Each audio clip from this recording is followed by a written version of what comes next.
Paalala ni ate. Sorry naman. Nasa 49 na po tayo. Kasama ang speaker. So, nasa 53 na po lahat. Ayun. And by the way po, si Miss Monica Halili is also a previous speaker from our paid webinar, just to inform everyone who's online right now. And this would not be the first time for Miss Ebbs to be a speaker din po. So technically, tapos pangalawang beses na, or hindi lang pangalawa, siguro mga pangatlo hanggang panglima na. So sanay na po si Miss Ebbs sa topic na pong ito. May questions po tayo by the end of the end of the webinar. Just let us know po sa Q&A and we'll be happy to help you out po. And yes, ayan, sabi. Ayan pala. Ayun. Ayun po. So, just a brief background po kay Ate Ebbs or si Miss Ebbs is, she is a graphic designer and she's also doing a master's degree in graphic design. If I'm not mistaken. Tama, Ate Ebbs, ano po? Mali. Mali ba? Mali ba? Sorry na. Ano, MBA. Ayun. Ayun. And then she's been a member, she's also one of the board of directors of PCC. Yun po. And she's doing graphic design for almost more than, hindi ko alam kung 5 years, 10 years ba? 5 to 10 years, yun. Ayun. So, let's start na, Ate Ebbs. Let me share my screen. I'll just give the floor po kay Miss Ebbs po. Okay? Thank you. Sige, good evening everyone. I'm Evelyn Coso. I'll be your presenter for tonight. I hope everything's well on your end. Habang sinishare ko po ang aking screen, may I know kung sino po dito ang ating mga graphic designer?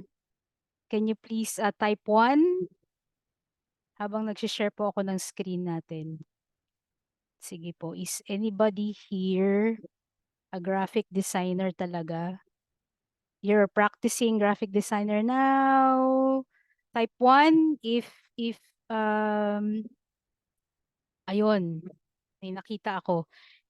Kung newbie ka pa lang starting, can you please type 2?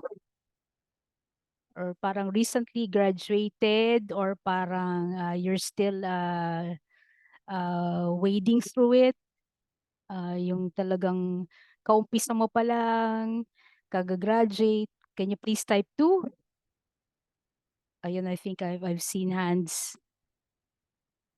Ayun. So we've got a few, ano. So I hope for tonight, no, na this would be Nax life-changing experience. Biglang gano'n ano.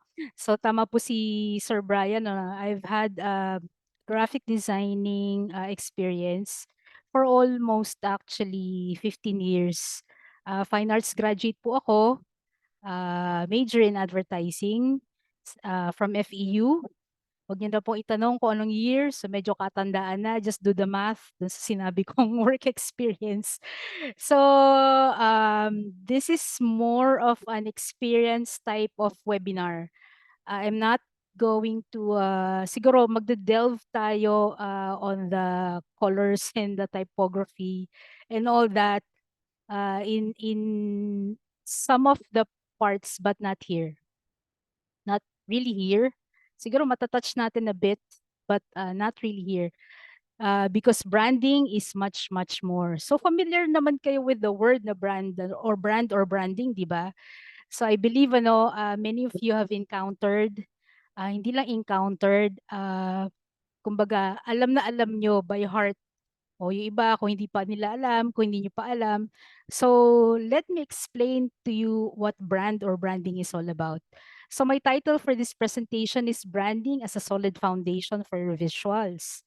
So alam ko no mga excited ang mga graphic designer to create works of art, especially when you're doing an identity para sa bagong company, merong nag-hire sa inyo, freelancer kayo, maaaring freelancers kayo, many of you, and may nag-approach sa'yo, pwedeng kaibigan, pwedeng may nag-refer sa inyo na friend for their company to start working on the brand of their companies. So I hope no makatulong itong ipe-present ko. And I hope no magkita-kita rin tayo somewhere along the line no, especially sa ating industry. Maliit lang pong industry ng brand or ng mga graphic designer. So I hope no makatulong tong webinar sa inyo. So let's start. So the objectives of this presentation is to communicate your brand effectively. And sana no ma-overcome natin yung ibang mga challenges na maaring nasa isip nyo, na gumugulo sa isip nyo about the brand that you're working on. So ito, no, I think magmamarites muna tayo ngayon. So I think nung April 1, Fool's Day, familiar kayo with this one, si Mr. Ramil Albano, na nagpatato, 'di ba? Kasi this local takoyaki shop named Taragis. Hindi ako nagbabad words sa yun ang pangalan niya.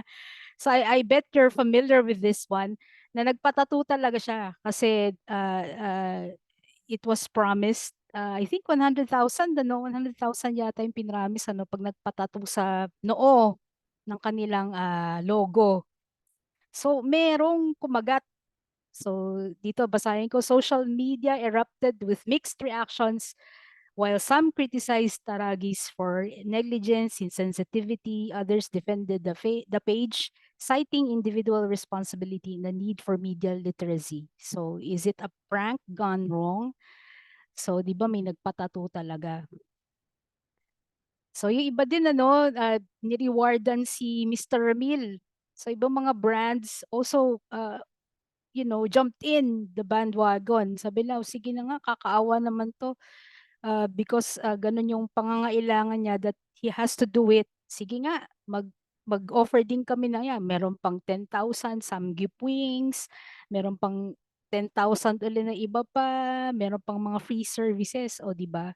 Ganun naging ka-effective yung kanyang yung Taragis na na April's Fool na challenge, di ba? So anyway, so nakita niya naman nandun yung logo. But on the other story, I believe yung iba sa inyo informed na it was scripted. So ito si Mr. Carl, yung may-ari ng Taragis Takoyaki. Matagal na pala niyang pinlano to. So naghanap siya talaga way back August 2023 pa na kung sino yung pwedeng magpatato. 'Di ba? So, nagmarites talaga ako sa inyo. Kwento no?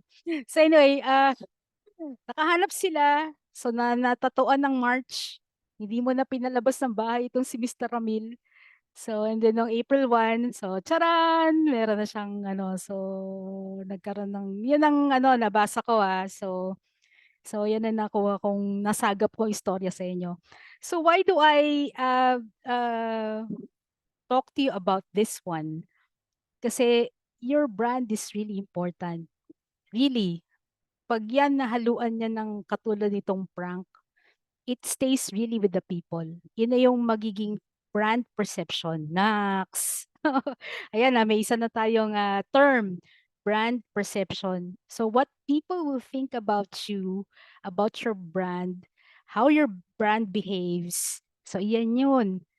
So palagay niyo ba ay magta-trust pa ang Pinoy sa kay Taragis Takoyaki Store because scripted pala yung kanyang April Fool's Day na ano. So those are the considerations especially when you're working on a brand and on the marketing side of the brand. So kailangan yan, alam mo naman tayong mga Pilipino, ayaw natin niloloko-loko tayo, di ba? Sit mo dito actually, kahit hindi ka siguro Pilipino, no? Wala namang gustong lokohin ka with the ano. So you have to be also careful. about your brand, about how you will market your brand. So this one has gone wrong. Kumbaga, pwede na sanang on some parts, pero hindi talaga siya sobrang nakaantig ng, I think naantig yung ibang ano ng mga Pilipino, yung damdamin ng mga Pilipino, because Mr. Ramil said yung nagpatato, it's for sa anak niya. So syempre no, nakakaawa, and then other brands joined in to help him out kasi pag nakita niyo rin syempre yung parang gano'n siya kaporsigido, gano'n siya ka-ano, so gano'n. Nung una gano'n, eh, parang, "Uy, nakakaawa naman siya, sige na nga." And then naging nag the other side of it is scripted pala, so parang ayan na. So the brand perception is very important. So why am I saying this? Kasi we're going now to the meat of our discussion. So sabi ni Socrates, you have to know yourself. So bago ka mag-Adobe diyan, Adobe, Adobe Photoshop, saan niyo ba ginagawa yung mga logo niyo 'no, mga identity niyo, identity ng brand niyo? Ako, I do it in Adobe Illustrator, mas gusto ko yung vector files. Pero hangang-hanga ako sa mga nagpo-Photoshop na dun nila yung ginagawa yung logo, sobrang hirap din kasi to manipulate, yung paggagawa mo ng ganyang identity in Adobe Photoshop. My respect actually. So sabi ni Socrates, know yourself. So before you do the adobo parts, kailangan mo munang kilalanin yung brand mo. You have to know the intricacies, you have to know, para kang nanliligaw. Marin, may nagbigay sa inyo, "Oh, gawin nyo nga kami ng ano, ng logo, ganyan-ganyan." Tapos na ang logo, hindi lang siya basta-basta logo. You just have to really get deeper kung ano ba talaga siya, sino ba talaga siya, ano ba yung nuances niya, ano yung mga behavior niya, ganyan, kumakain ba siya, nakataas ang paa, mga ganun eh. So when you are creating an identity for your brand, you have to know the brand. Really, you have to do research. Ito, no, research is very important. O, di ba nasa page, anong page na ba tayo? Wala pa. Nasa page ano pa lang tayo. But research, kailangan ang isang designer na katulad natin, kailangan nating magbasa. Kailangan nating mag-research. Hindi pwedeng mag-create na agad tayo ng symbol or logo na pula, tapos hindi naman pala effective yung pula dun sa ano, dun sa logo. So have to know the brand. Hindi lang siya logo in itself, it's the brand is bigger than the logo. So bago kayo mag-adobo, wag mo nang ano, wag mo nang wag mo na excited. You have to do your research. So let me take you to some terms, no? So when you say brand, it's the name given to a product or service from a specific source. So it's a name, identity. Sino ka ba? 'Di ba? Anong pangalan mo? 'Di ba? Branding naman is the act. It's more on the marketing side of it. Mamaya di-discuss natin 'yan. Kasi you cannot discuss the brand without the marketing. Branding is the heart of all things. O 'di ba? It's bigger than ano ba yung logo mo? It's bigger than the logo. Brand is the heart of all things. And yung marketing mo is the implementation, ang legs ng brand mo. So magkadikit 'yan. You cannot leave branding without the marketing, and you cannot do the marketing without having a solid foundation on your brand. Next, so ano din daw yung brand? A mark. Ano ba yung tatak niya? What sets it apart from any other brands? Kung meron kayong gagawin na coffee shop logo, coffee shop identity, brand identity, what sets apart that coffee shop from other coffee shop? So paano ka makikipagpaligsahan in terms of, kunyari itapat ka kay Starbucks, tapat ka kay Coffee Bean and Tea Leaf, o 'di ba? Or dun sa mga iba pang mga ah, stores locally, like dito sa Bulacan, meron ditong bagong bukas, Palpitate ang tawag, o 'di ba? palpitate. 'Di ba doon na lang gumaganon yung puso mo, no, pag inom ng kape. Anyway, so as I said, no, branding is the marketing process naman. So mamaya madidiscuss natin 'yan. So hold nyo lang yung mga questions. So I've said, no, branding, sino ka ba? Who are you? It's the name or unique name or image for a product. O yan, hold that in your thoughts, ha. It's a distinctive identity. Kailangan, kahit chap-chaping ka dyan, naging chap-chap, ano? Chap-chaping ka dyan. Si Evelyn pa rin yun. Alam mo yun, kilala ka pa rin na ikaw pa rin yan. Na kahit tanggalin ng iyong legs, tanggalin ng iyong apaa, di ba? Atakbo, atao, atapang ka. Ikaw pa rin yan. Because you have a unique name, you have a unique image, you have a distinctive identity. O, di ba? Hindi lang siya basta logo-logo lang. So, sino ka? Kailangan makita natin yan sa paggawa mo pag-design mo ng isang identity or logo ng iyong brand. So, who are you? What's in a name? So, meron dito, no, a German car named Mercedes-Benz. So they wanted to penetrate the Chinese market, but then, lost in translation, ang nilagay nila ay Benzi. Ngayon, ang Benzi pala, ang translation pala sa China ay rush to die. So they quickly want to change it. So they changed it naman right away. So naging Benchi. I'm not sure if I'm pronouncing it right.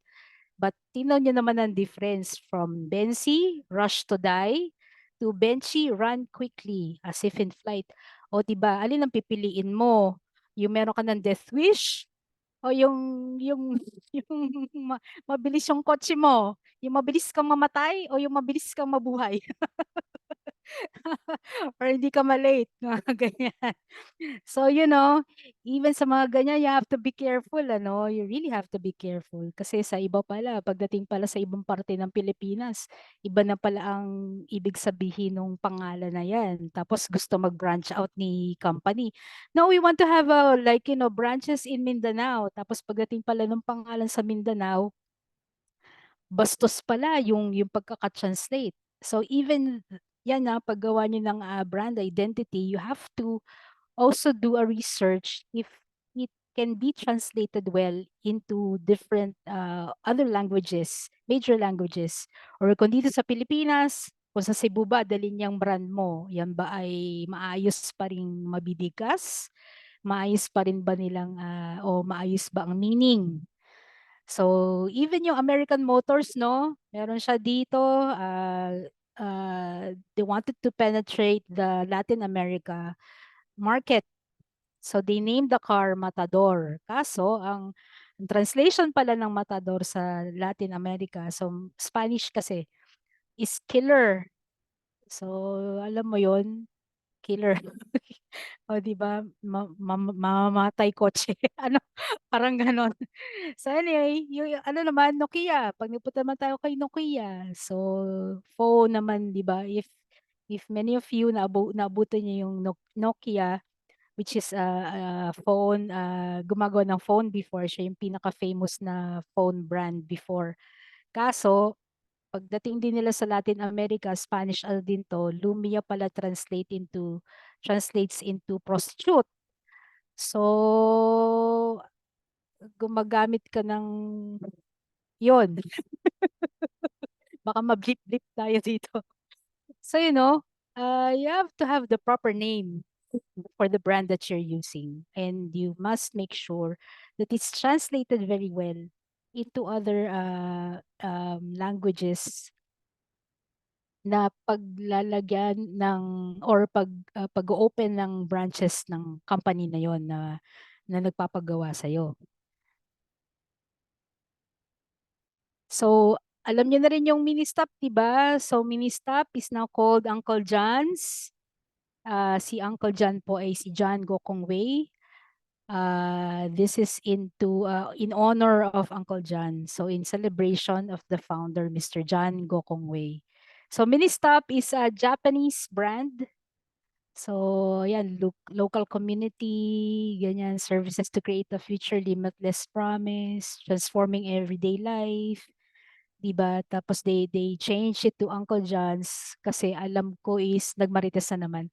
Ang close kami ni Miss Sure, Miss or Mister. May nabili ni Robinsons Group yung mga stores dito ng Ministop here in the Philippines. As far as I know, yon. So ito na nga yung kwento. And then, 'di ba, Maya? So mula sa Paymaya, kung naabutan niyo yung Paymaya, may nakaabot ba dito ng Paymaya? Ako naabot ko yung Paymaya. Nito lang yun eh. From Paymaya to Maya to stress that it's everything in a bank. So hindi na siya purely on parang payment service lang. 'Di ba? Pati banking pinasok na niya.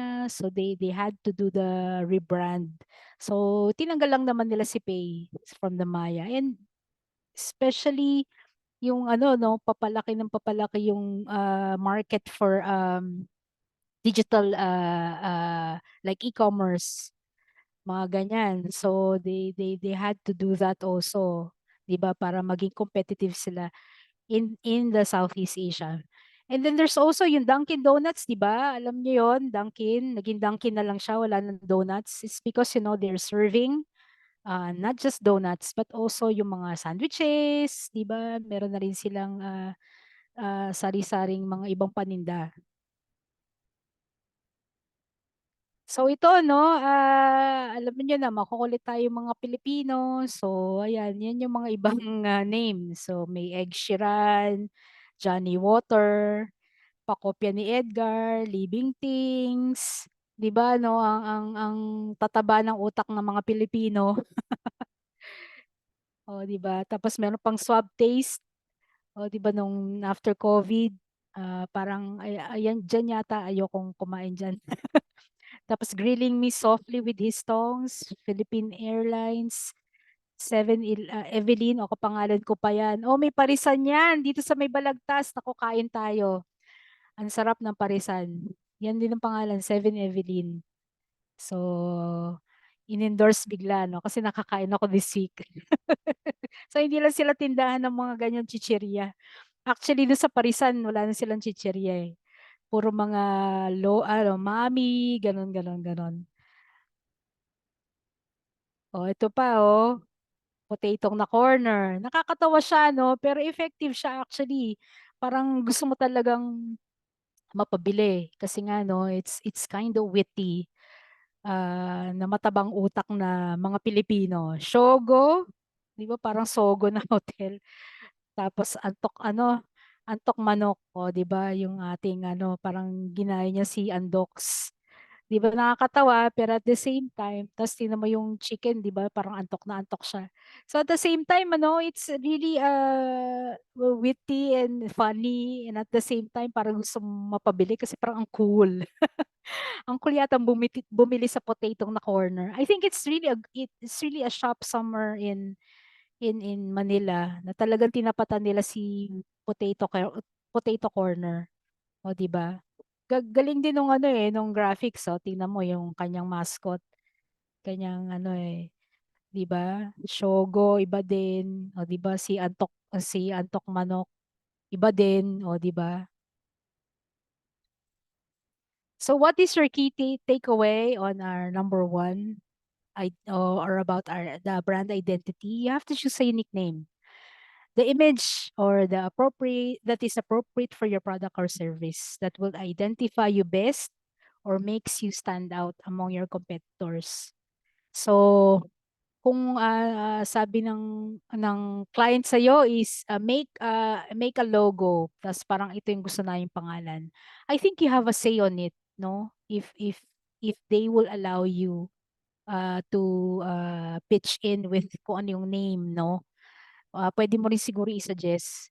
Kasi 'di ba not all names pwedeng kagatin ng Pinoy or ng kung sino man yung market nila eh.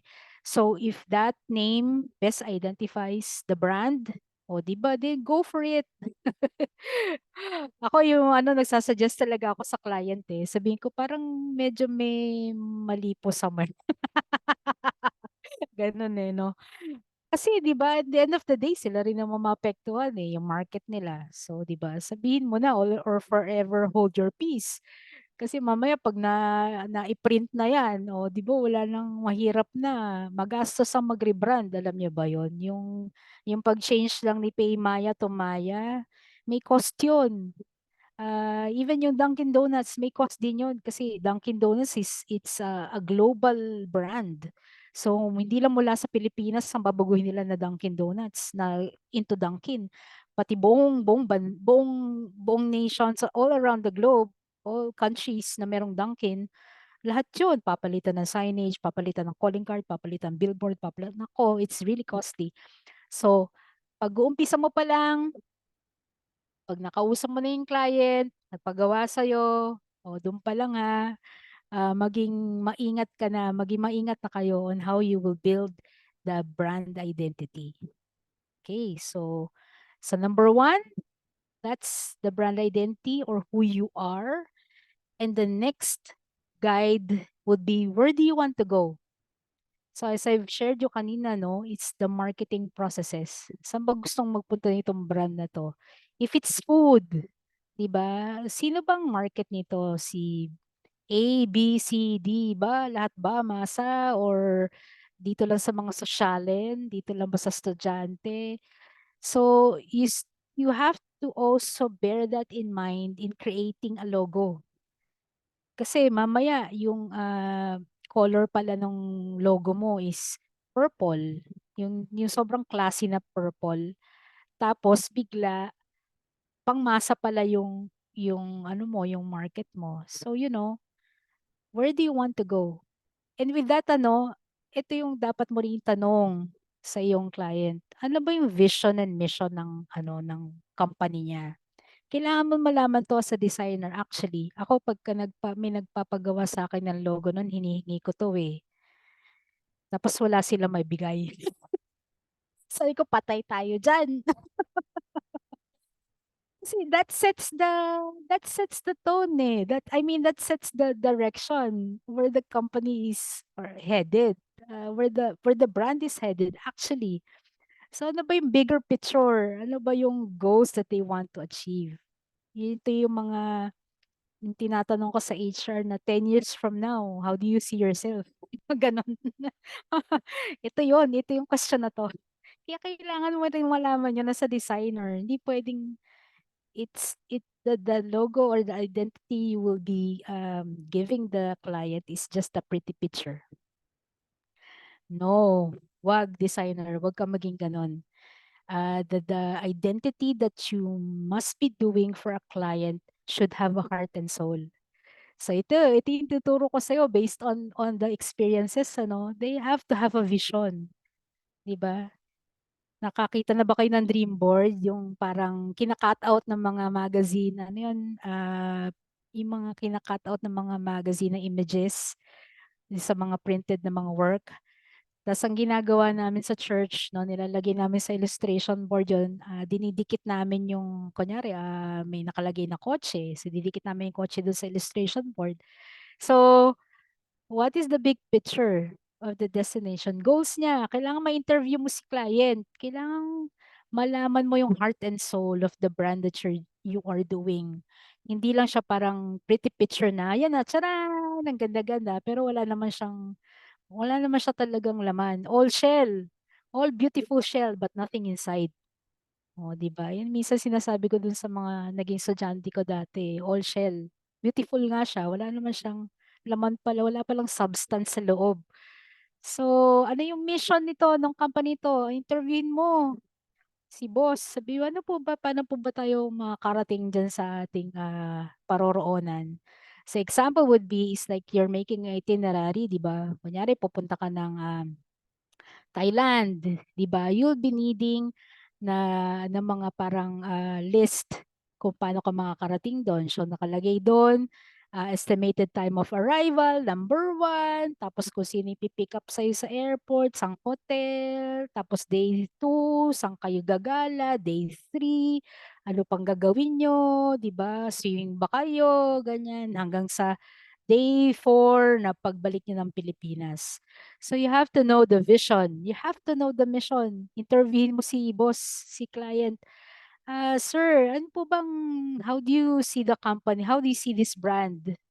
Mga 5 years, 10 years from now. It's not a sin to ask questions, especially if the brand, alam niyo yun, if the brand is nakikita ng owner na gusto niyang patagalin o magtatagal like 20 years, 30 years, 40 years, o di ba?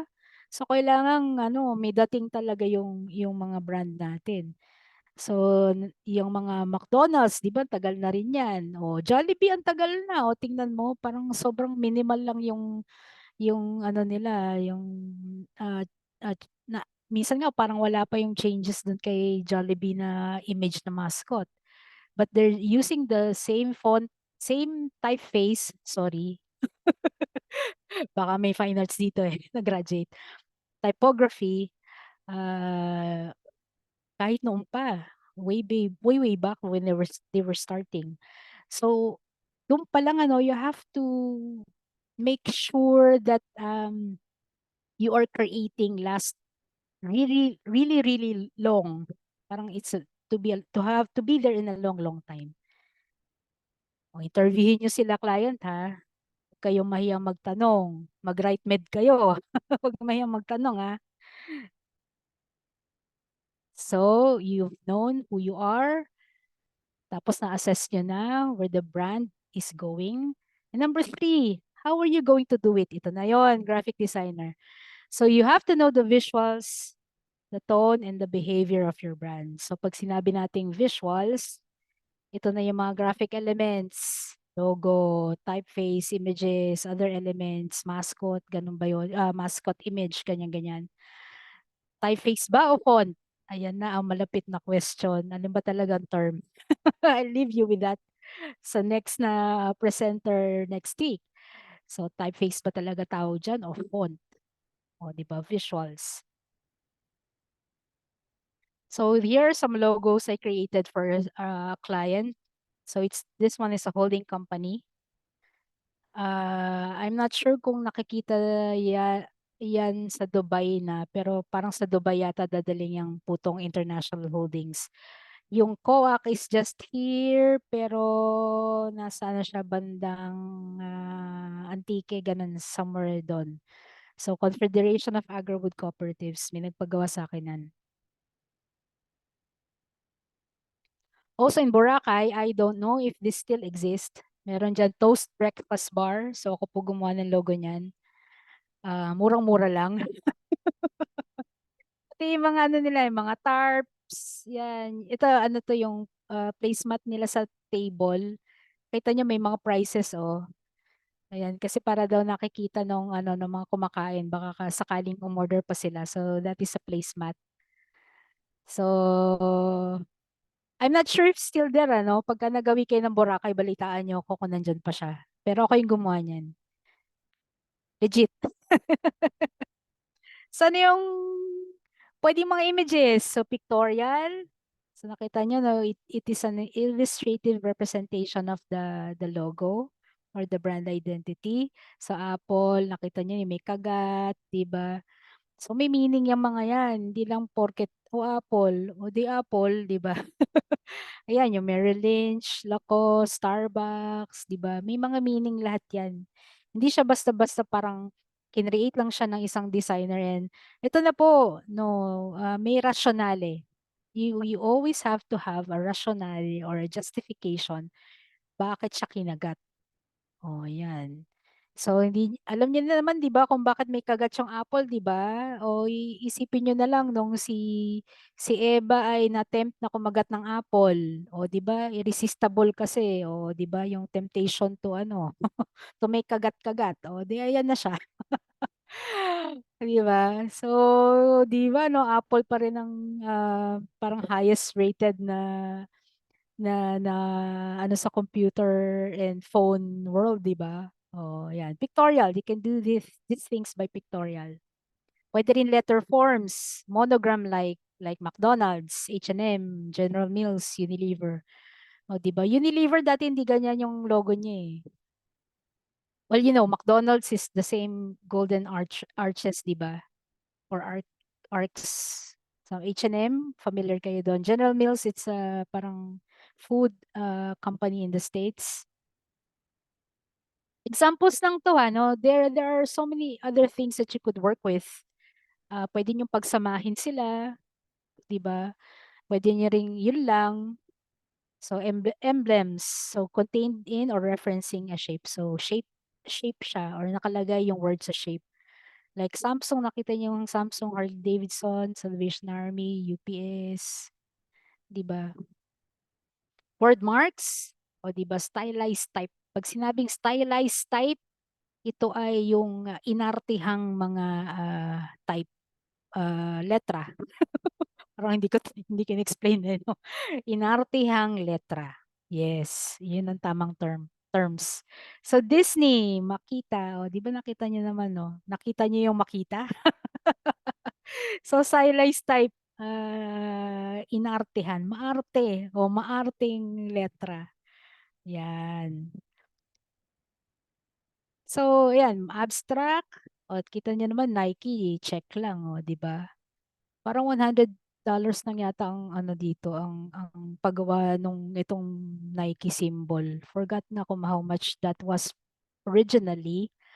Pero ngayon, billions of dollars na ang ano niyan, ito, Nike. Billions of dollars na yan ang katumbas ng brand na yan.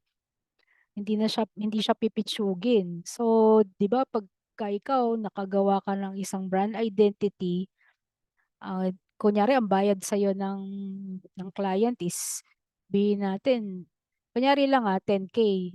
Tapos biglang naging bongga yung brand na yun, no? Tapos biglang milyones na, no? Pagka binenta ng may-ari sa iba, no? Ganun na kasi siya eh. Ganun ang brand. Kaya kailangan alagaan mo yung paggawa mo ng brand identity. So abstract, symbolic siya. Last but not least ay ang characters. So yan, mga mascot. Actually, nakikita niyo yan sa mga billboard ng mga parang ano yan. Para siyang malaking Ghostbuster by Max. Eh, Jollibee, di ba? Brand mascot. So yan, characters. So nakita natin yung visuals. Syempre hindi natin diniscuss lahat, no? Pero nandun na yun, yung color, yung tone, color, yung typeface, yan. Basta kung ano yung nakikita ng mata mo. When it comes sa tone, ito yung style of communication the brand uses. So example of this, Jollibee, diba? Meron silang hashtag share joy. So ang dinidepict niya ay humbleness, communicating Filipino heritage, memorable ways, diba? Mga tipong mariremind ka o mariremember mo. I-compare mo siya with McDonald's, Vice Ganda. 'Di ba? Pag doon pa lang makikita mo na agad yung kung sino yung minamarketan nila eh. Si Jollibee, more on the family side. Si Levi's, parang barkadahan. Mga Gen Z siguro, mga younger generation ang kinukuha nila ngayon na market. Yon. So Nike, tingnan mo naman, motivating, inspiring, positive, just do it. 'Di ba? Wala naman kayo nakitang nanlulumong ano, 'di ba? Nanlulumong athlete, 'di ba? Wala eh. Kasi pag sinabing Nike, talagang very inspiring talaga yung mga ads nila or yung the way they show their brand. Dunkin' Donuts or Dunkin', specialness. O sila na yung naka-corner ng pasalubong ng bayan na hashtag. Di ba? So, kahit na may Mr. Donut, parang sila pa rin yung usual na pinapasalubong no, sa mga household, si Dunkin'. Kasi ganun yung tone. Another one is yung Shakey's that they had to change the logo kasi yung lumang logo nila, yun nandun sa taas, kita nyo ba? Yung parang gothic-like na design. So they had to make it medyo youngish or younger kasi para maka-adapt sila sa times. So may mga ganyan if may magpapagawa sa inyo ng mga logo, i-ano nyo nga, i-change mo nga. So ibig sabihin yun, nagpapa-rebrand siya kasi Alam mo yun, hindi na napapansin gaano yung ano niya, yung logo niya. But if this is a case-to-case basis, ano, hindi pinag-aaralan to, hindi yung parang naisip lang ni client, no? Kailangan talagang pag-aralan kasi this will cost you a lot. I mean, the client a lot.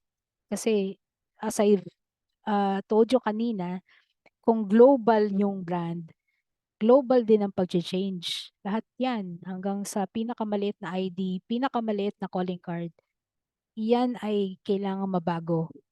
Kasi kailangan magkaroon ng consistency with the brand, uniformity with the brand. Kailangan kung ano yung nakikita sa Pilipinas, na kulay red ng Shakey's, yung font ng typeface ng Shakey's, yung bilog na yon na may yellow, dapat yun din na nakikita sa Amerika, sa UK, South Africa, kung meron sila doon there should be a consistency and uniformity when it comes to this.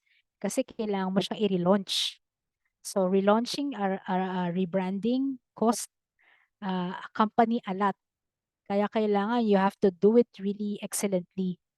Talagang ano yan, pag-aaralan talaga or pinag-aaralan talaga before mag-rebrand ang isang company logo on the logo or the brand identity.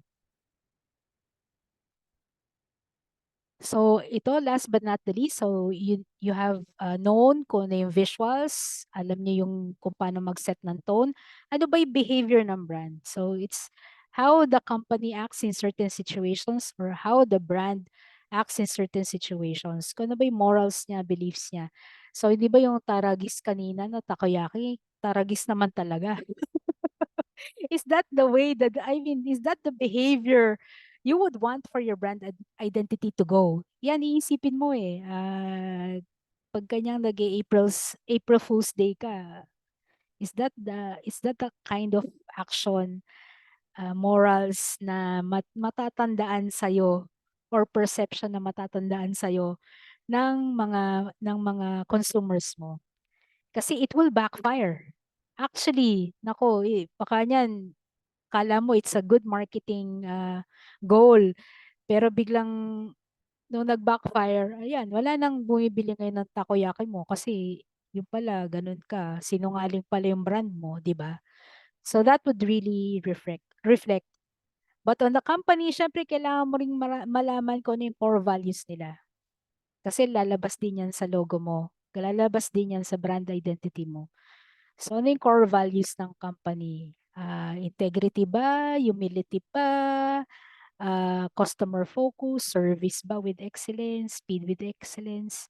So, how will the brand or the company behave in certain situations? Kailangan mo ring malaman yan as a designer because that would set also yung parameters.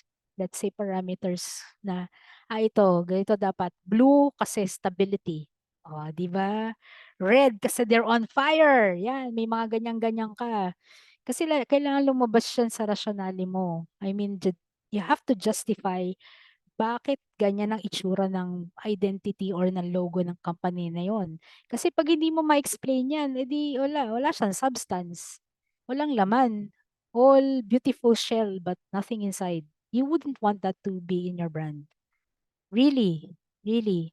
Kasi may mga natatanong ako na client, kunyari na magpapa-rebrand, sabi ko, paano niyo po nagawa tong logo na to? Ano po ba ibig sabihin nito? Tapos alam mo, sasabihin lang, very Pinoy, wala, trip ko lang.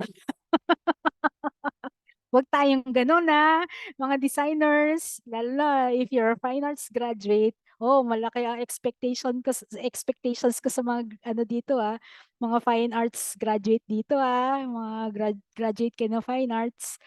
Nako please lang wag tayo magaganyan-ganyan na trip ko lang. Walang hindi pwedeng ganyan kasi alam nyo, pag-work kayo sa advertising agency, design studios, hindi pwedeng trip ko lang bakit green ang color niya. or bakit ganito yung typeface nung pinapagawang brand identity ng client. No? Walang ganun. Guys, girls, please. Please make me proud. Yun lang. Na we don't do graphic design na trip lang natin. On some parts, yes, pwede. But on the business part, especially if you're a freelancer, i-upgrade mo yung sarili mo, i-update mo yung sarili mo. Hindi pwedeng trip-trip lang pagka nag-explain ka sa sa client ng paggawa mo ng identity kailangan it's really solid, it must have a reason why. Yan tayo. Kailangan may mga why answers answers ka to all these things.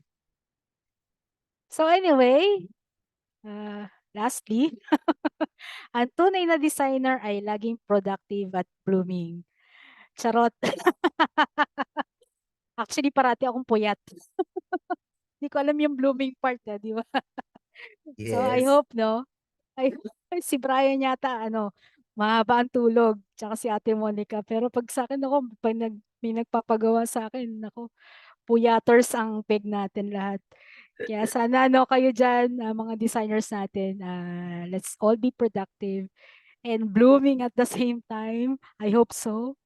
So that's it for tonight. I hope you learned a lot sa ating napag-usapan today. So tignan naman natin Kuya Brian ng mga questions. Meron Yes. ba? Yes po. Everyone po, kung sino po may question, pakitype na lang po. If you have any question po sa chat, we'll be happy to answer po. Or raise hand po. Tapos type lang po kayo ng Q&A. Yung mismong Q&A po sa chat. Kanina may nag-raise ng hand, si John Carlo Librando. I'm not sure kung nandiyan ba siya. Check natin. Hmm. Hindi kasi pwede. Oo. Nasa si John Carlo Librando. Nag-raise siya ng hands kanina. Ay, pwede ba siyang naka-mute ba siya or Pwede natin siyang i-allow to talk. Ayan. Natin. Check lang po natin si John Carl. Baka nasagot na yung tanong niya.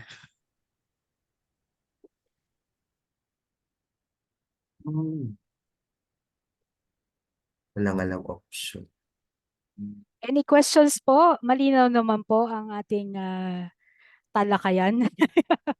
Raise lang hand po ng hand if you have any questions. We still have 4 minutes. Pasok na pasok yung 1 hour, Ate Ebs, ha? Tiniming ko.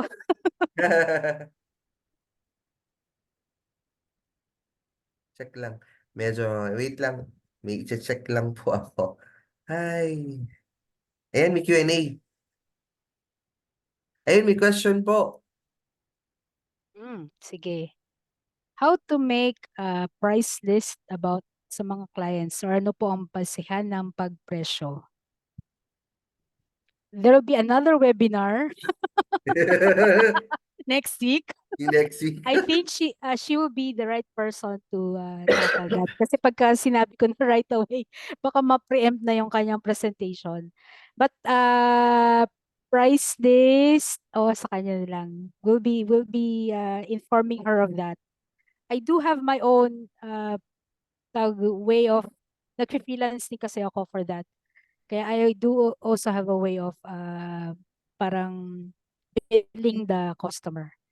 So, ganun. Pero, syempre, the usual, kailangan mong meron kayong agreement na signed by both parties para safe ka, para bayaran ka. Kasi yung iba talaga hindi na nagbabayad. Parang tiway na lang. So, nakakaawa naman, sobrang dami mong efforts, di ba? So, down payment, manghingi ka down payment, service, parang agreement first, and then down payment, and then do the work wholeheartedly and then submit to client and then sana fully paid ka na by the end of the agreement. So, next week, balik ka. Mhm. Marami pa po Uh, tayong series. 8 series po ito total. So, Oo, number yun. 1 pa lang po ito. Sige, Tapos, Patrick. James Patrick. Salamat Next week na lang. ate, may Saan isa po pong ba tayo question. makapag-register ng brand name at logo? Brand name, DTI. Bukod sa DTI, alam ko yung isa. Wait. Patents. Pwedeng patent. Magpa-register kayong may R, tapos may bilog na ganon. Ipa-register mo sa patent Philippine Office. I forgot. I-search mo, meron tayo niyan. Para safe yung brand name mo tsaka logo. Hindi magamit ng iba. Tsaka pwede mo silang ma, ano, ma, mahabla. I hope na it would not come to that extent. Pero that's the place. It's a government actually yung client na yung gumagawa niyan. Hindi kung designer ka hindi mo na sakop 'yan. Sila na yung bahala dyan. You just have to tell them, baka gusto nyo pong ipa-register po yung brand name nyo tsaka logo para po safe kayo na walang gumamit yan. So may Philippine Patent Office. I forgot if I said that right. Yun, basta i-Google search mo na lang siya. Meron tayo niyan dito sa Pilipinas. Plus DTI, syempre, kung hindi pa siya DTI registered. Meron pa po. You're welcome, Trish May. I hope you'll be back next week.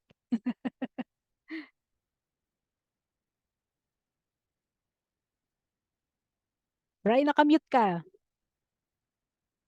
Ayun pala po, before we close the session, I have post the feedback form. If we have time after this session, you could just rate our speakers. Just let us know if hindi po gumagana yung feedback. So I have posted it twice. So I'll post it again. And your feedback po is always appreciated at everyone. So meron pa po tayong 7 webinar session in place. So don't forget. If in any case po you have problems, let's say sa Zoom link or whatever, just you could just always PM us via Project Creative Collab by the Facebook group or by the Facebook page, or you could always look for, or you could also search for us via Facebook. You could also look for Miss Ebbs via Facebook as well po. So send ko yung feedback form po here so that everyone can see. Yes, Ate Ebbs, sorry po. Go ahead.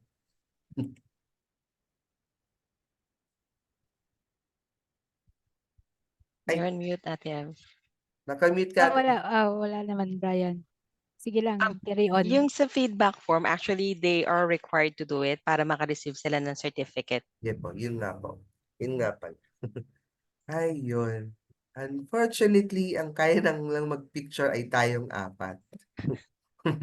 Kasi, so far, yung panelists po yung may picture. So, Ate Ems, Ate Monks, Ate Malu, nandyan ka? Yes, kaya lang hindi naka-disable ang aking camera. Naka-disable lang iyong camera. Sige, picture na lang tayo, ate. Ako na lang kukuha. Sabihin ko na. Wait lang po, ha. Sa dami ng ating pinagdaanan for this week. At dami-dami. Salamat po pala sa umaten. Yes. Tomorrow, Meron pa po tayo another for tomorrow. session. Yeah. Effective visual identity. Ayan po. Picture Oh, tayo. si James, balik ka pala bukas na pala yon. Bukas na. Picture tayo, Ate Ems. Okay, 1, 2, 3. Yo. Good job. Thank you, everyone. Thank you, I everyone. hope Salamat po sa I hope pag-attend. you learned something today. Thank you, thank you. Thank you po and goodbye and good night. Have a happy weekend. Have a great day po sa lahat.